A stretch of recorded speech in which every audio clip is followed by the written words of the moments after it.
Hola, hoy nos vamos a sumergir en algo que nos rodea constantemente, pero en lo que, bueno, rara vez pensamos, la ley. Y es que está en todo. En todo, ¿qué es exactamente una norma jurídica? O sea, ¿qué hace que una regla sea ley y no solo, qué sé yo, una buena costumbre o un mandato moral? Y de ahí la pregunta del millón, ¿no? La pregunta del millón. ¿Qué es la justicia? ¿Es lo mismo que la ley? Esas son las preguntas fundamentales. Para explorarlas, tenemos una selección de fuentes muy interesante. Filosofía del derecho, textos clásicos, análisis académicos. Entiendo. Nuestra misión hoy no es solo definir términos, sino entender el engranaje. Queremos desarmar la maquinaria del derecho para ver cómo una idea tan abstracta como la justicia... Se convierte en el sistema de reglas que organiza nuestra vida. Exacto. Me gusta esa idea de desarmar la maquinaria. Empezamos por la pieza más grande, el motor de todo esto, la idea de justicia. Y luego vemos los tornillos y tuercas, que serían las normas. Perfecto. Comencemos entonces por el principio. Todas las fuentes nos llevan a una definición que tiene siglos, del derecho romano. La clásica. La constante y perpetua voluntad de dar a cada uno lo suyo. Suena muy bien, casi como un poema, pero ¿qué demonios significa lo suyo? Es una frase engañosamente simple, pero si la desempacamos, contiene todo el ADN de la justicia. A ver, Lo fascinante es que distingue a la justicia de otras ideas como la bondad o la generosidad. El primer elemento clave está en a cada uno. a cada uno. La justicia no se trata de un bien común abstracto o de la felicidad de la mayoría. Se activa cuando hay un conflicto. Ah, claro. Cuando dos o más personas tienen reclamos sobre algo, un recurso, un derecho, una libertad, el foco es el individuo. O sea que no es un cálculo general de qué es lo mejor para todos, sino una pregunta específica. En esta disputa, ¿qué le corresponde a esta persona y qué le corresponde a esta otra? Exactamente. El segundo punto es que lo suyo o lo debido es algo que se puede exigir. No es un favor. Se exige. Piénsalo así. La caridad es dar algo a alguien que no tiene derecho a exigirlo. Es un acto de virtud. La justicia, en cambio, es dar algo que constituye una deuda. Entiendo. Si te debo 100 pesos, no me estás pidiendo caridad cuando me los reclamas. Estás exigiendo lo que es tuyo. Esa exigibilidad es crucial. Y es lo que permite que el sistema pueda usar la fuerza si es necesario, ¿no? Justamente. Para cumplirla. Entiendo. Es la diferencia entre un regalo y una deuda. Y la parte de voluntad constante y perpetua, me imagino que va en contra de los caprichos. Correcto. Ese es el tercer pilar, la imparcialidad. Una voluntad constante y perpetua significa que no depende del humor del juez o del gobernante. Claro. Implica aplicar las mismas reglas de la misma manera en casos similares. Es la base del Estado de Derecho. Por eso visualizamos a la justicia con una venda en los ojos. Vale, tiene todo el sentido. Y hay un cuarto elemento. Sí, uno que a veces pasamos por alto. La agencia. Agencia. Para que podamos hablar de justicia o injusticia, tiene que haber un agente, una persona, una empresa, un Estado, que tome una decisión o realice una acción. Ah, ok. Un terremoto que destruye una ciudad es una tragedia, no una injusticia. Pero se convierte en una injusticia si el gobierno, por negligencia, no construyó las defensas que podría haber construido. O sea que la injusticia no es mala suerte. No, es el resultado de la acción u omisión de alguien. Ok, entonces la justicia es el destino en el mapa. Pero ¿cuáles son las carreteras y las señales de tráfico que nos ayudan a llegar ahí? Supongo que aquí es donde entran las herramientas concretas del derecho. Precisamente. Pasamos del ideal a la práctica. Y la herramienta fundamental es la norma jurídica. La norma. Las fuentes la definen como una regla de conducta obligatoria, creada por una autoridad reconocida y cuyo incumplimiento, acarrea una sanción. Su estructura lógica es casi como una receta de cocina. Sí, una proposición condicional. Si ocurre S, entonces debe aplicarse C. A ver, ese sería el supuesto de hecho. Por ejemplo, si una persona conduce a más de 120 kilómetros por hora en la autopista. Ajá. Y C es la consecuencia jurídica. Entonces, debe recibir una multa de X cantidad. Es una conexión causa-efecto creada por la ley. Exacto. Y esa estructura es lo que la empieza a diferenciar de otras reglas. Pero hay 4 características que realmente la definen como jurídica. ¿Quieres que las exploremos? Por supuesto, apostaría que una de ellas tiene que ver con que no las elegimos nosotros. Diste en el clavo. La primera es la heteronomía. ¿Heteronomía? Piensa en las reglas de tu casa versus las leyes de tránsito. Tú puedes decidir personalmente no poner los codos en la mesa. Es una regla que nace de ti. Claro. Pero el límite de velocidad te lo impone una autoridad externa, te guste o no. El derecho viene de afuera. Ok, eso es claro. ¿La segunda? La bilateralidad. Una norma jurídica siempre crea una relación entre dos partes. ¿Cómo así? Frente a la persona que tiene una obligación, pagar un impuesto, por ejemplo, siempre hay otra parte, en este caso el Estado, que tiene el derecho de exigir que se cumpla. Ah, entiendo. Nunca es una obligación al aire. Nunca. Siempre hay alguien al otro lado del mostrador. Tiene sentido.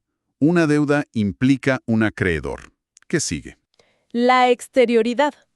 Al derecho, en principio, le importa lo que haces, no lo que piensas o sientes. Si pagas tus impuestos de mala gana, odiando al sistema, al derecho no le importa mientras el dinero llegue. La moral, en cambio, sí se preocupa por tus intenciones. Entiendo. Y la última, que es quizá la más distintiva de todas. La que tiene que ver con la fuerza, ¿no? La amenaza. Exactamente. Se llama coercibilidad. Y esta es la gran diferencia. A ver, Si rompes una promesa a un amigo, la consecuencia puede ser su enfado, tu culpa, el rechazo social. eso. Pero si no pagas una deuda reconocida por la ley, el Estado puede usar la fuerza legítima para obligarte. Puede embargar tu sueldo, quitarte tus bienes. O incluso privarte de tu libertad. En casos extremos, sí. Esa capacidad de imponerse por la fuerza es el sello del derecho. Entendido. Pero ahora que lo pienso, no todas las leyes suenan como una orden del tipo no hagas esto o te castigaré. Es una muy buena observación. Hay leyes que te dicen cómo hacer un testamento, o cómo se forma una empresa, o las reglas que tiene que seguir el Congreso para crear otras leyes. No parecen castigos, sino Manuales de instrucciones. eso, manuales de instrucciones. Esa es una observación brillante, y es un punto que cambió la forma en que entendemos el derecho. Un filósofo, H.L.A. Hart, se dio cuenta de esto y propuso una distinción que lo aclara todo. A ver, Imaginemos que estamos diseñando un juego de mesa. me gusta la analogía. Adelante. Las primeras reglas que necesitaríamos son las que dicen a los jugadores qué hacer en su turno. Tira el dado y avanza tus fichas. Si caes en esta casilla, pierdes un turno. Ok. Esas son las normas primarias. Imponen deberes y obligaciones directamente. No robar, pagar impuestos, cumplir los contratos. Son las reglas de la partida. Ok, fácil. Pero un juego solo con esas reglas sería un caos. ¿Qué pasa si no estamos de acuerdo con lo que dice una regla? O si queremos cambiar una porque el juego es aburrido. Exacto. Para eso necesitas otro tipo de reglas. Necesitas reglas sobre las reglas. Ajá. Hart las llamó normas secundarias. No le dicen al jugador qué hacer, sino que organizan el juego en sí. Y hay 3 tipos. Ok. Primero, necesitas una regla que diga, las reglas válidas son las que están escritas en este manual. Eso elimina las discusiones. Ujú. En derecho, esta es la norma de reconocimiento. Ah, claro. Una regla maestra para identificar a las demás. Como una norma que dijera, es ley todo lo que apruebe el Congreso y publique el presidente. Perfectamente entendido. Luego necesitarías una regla que diga cómo añadir o quitar reglas del juego. Quizás, si todos los jugadores votan a favor, podemos cambiar una regla. La norma de cambio. Exacto, la norma de cambio, que le da dinamismo al sistema. Permite que el derecho no se quede estancado. Y finalmente, supongo que necesitas un árbitro. Precisamente, una regla que diga, si hay una disputa sobre si alguien rompió una regla, mamá decidirá quién tiene razón. Ya, claro. Esas son las normas de adjudicación. Le dan poder a los jueces para determinar si se ha violado una norma primaria. Hart decía que la unión de estas normas primarias y secundarias es lo que convierte un simple conjunto de órdenes en un verdadero sistema jurídico. Es una forma muy elegante de verlo. El derecho no es solo un garrote, es también una caja de herramientas y un manual de instrucciones para usarla. Otros teóricos lo veían así. Sí, aunque con matices. Hans Kelsen, otro gigante de la teoría del derecho, también veía un sistema autorregulado. Pero, Pero para él, todo el sistema, incluidas las normas que dan poderes, como las que permiten al Congreso legislar, estaban en última instancia conectado a la idea de coacción. O sea, siempre volvía al castigo. De cierta forma, sí.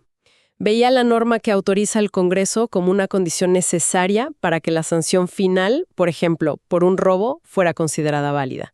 El núcleo siempre era la sanción. Esto nos lleva a una pregunta que parece un acertijo de lógica. Si una ley del Congreso es válida porque la Constitución le da ese poder al Congreso, Ajá. ¿qué le da validez a la Constitución? ¿Quién autorizó a los que escribieron la Constitución?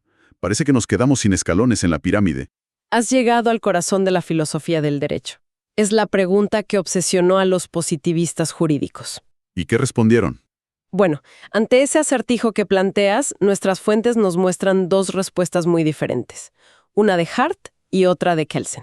A ver, ¿cómo resuelve Hart el problema del último escalón? La solución de Hart es sorprendentemente práctica. Él dice que en la base de todo no hay otra norma escrita, sino un hecho social. Un hecho social. ¿Sí? Su regla de reconocimiento no es una ley, es una costumbre, una práctica compartida por los funcionarios del sistema, jueces, legisladores, policías. Es el hecho observable de que ellos, en su día a día, aceptan y usan ciertos criterios para saber qué es ley. Espera, ¿me dices que la base de toda la estructura legal es un hábito de los funcionarios? ¿Un acuerdo no escrito? Dicho así suena frágil, pero es un hábito social muy arraigado. Es un hecho, no una teoría. Ok. Kelsen, en cambio, encuentra esta solución lógicamente insatisfactoria. ¿Por qué? Suena bastante razonable. Porque Kelsen, siguiendo al filósofo David Hume, insiste en que no se puede derivar un deber ser, la ley debe ser obedecida, de un ser. Los funcionarios, de hecho, la obedecen. Ah, la famosa guillotina de Hume. La misma. Para él, la validez es una cuestión de deber, así que su solución es mucho más abstracta. Propone que debemos presuponer una norma hipotética, una que no existe en la realidad. La llamó la norma fundamental o Grundnorm. Un momento. ¿Me estás diciendo que para que todo el sistema legal tenga sentido, tenemos que inventarnos una norma imaginaria que está en la cima? Suena un poco a truco de magia. Esa es la crítica más común. Pero Kelsen diría que no es un truco, sino una necesidad lógica. Explícate. Es como en la geometría. Para probar teoremas, primero tienes que aceptar ciertos axiomas que no se demuestran. La norma fundamental es el axioma del derecho. Ok. Es una presuposición que dice algo como se debe obedecer a la Constitución original. No es una norma real, sino una hipótesis que nuestra mente necesita para concebir el derecho como un sistema de obligaciones válidas, y no simplemente como el resultado de la fuerza bruta. Fascinante y un poco vertiginoso.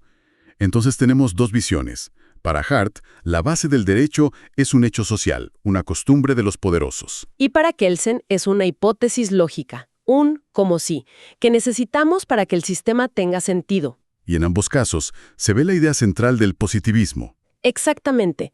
La idea de que podemos describir y analizar un sistema legal como válido en sus propios términos, sin necesidad de decir si es moralmente bueno o justo. Kelsen incluso dice que un anarquista podría describir el derecho y su validez presuponiendo la norma fundamental, aunque al mismo tiempo lo rechace moralmente. Muy bien. Dejemos por un momento estas alturas filosóficas y volvamos a tierra. Tenemos un sistema complejo con miles de normas. ¿Cómo se asegura el sistema de no convertirse en un caos de reglas contradictorias? Los sistemas jurídicos tienen sus propias reglas de tráfico internas para mantener el orden. La más importante es el principio de jerarquía. La pirámide. La famosa pirámide de Kelsen. Una de nuestras fuentes cita el artículo 51 de la Constitución peruana, que lo dice claro. La Constitución está por encima de todo, luego las leyes, luego las normas de menor rango. La norma de arriba siempre le gana a la de abajo. Ok.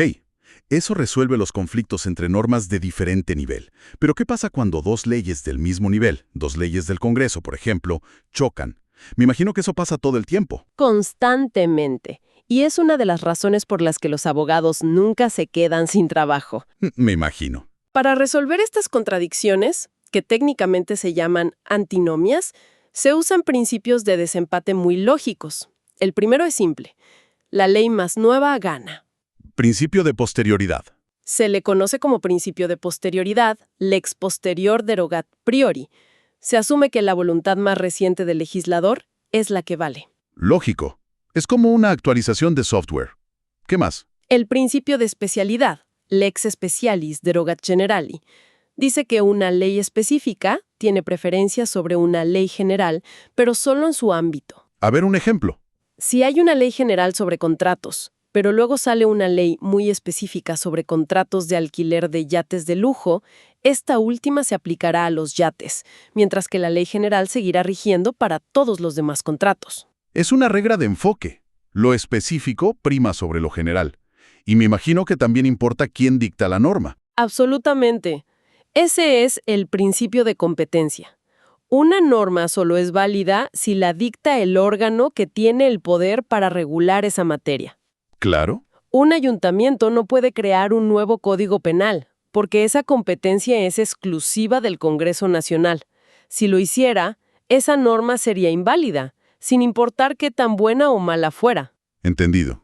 Estos tres principios, jerarquía, posterioridad y especialidad, actúan como el sistema inmunológico del derecho, manteniendo la coherencia. ¡Qué recorrido! Empezamos con la idea casi filosófica de dar a cada uno lo suyo, y terminamos analizando los mecanismos internos de un sistema legal, descubriendo que su fundamento último es o bien una costumbre de los funcionarios, O una presuposición lógica que necesitamos para que el castillo de naipes no se caiga. exacto, Y en el camino vimos que el derecho es mucho más que un catálogo de prohibiciones. Es un sistema increíblemente sofisticado que se regula a sí mismo. con reglas para guiar la conducta de los ciudadanos, Las primarias, y reglas para organizar, cambiar y aplicar el propio sistema. las secundarias. Es una pieza de ingeniería social. Y toda esta ingeniería nos deja, creo, con una pregunta final para reflexionar. Si, como dicen Hardy y Kelsen, la validez de una ley no depende de su justicia, sino de estos hechos sociales o presupuestos lógicos, ¿qué hacemos cuando nos enfrentamos a una ley que es técnicamente válida, que fue creada siguiendo todas las reglas del sistema, pero que nuestra conciencia nos dice que es profundamente injusta? ¿Dónde termina la lógica del sistema y dónde empieza la obligación de nuestra propia conciencia?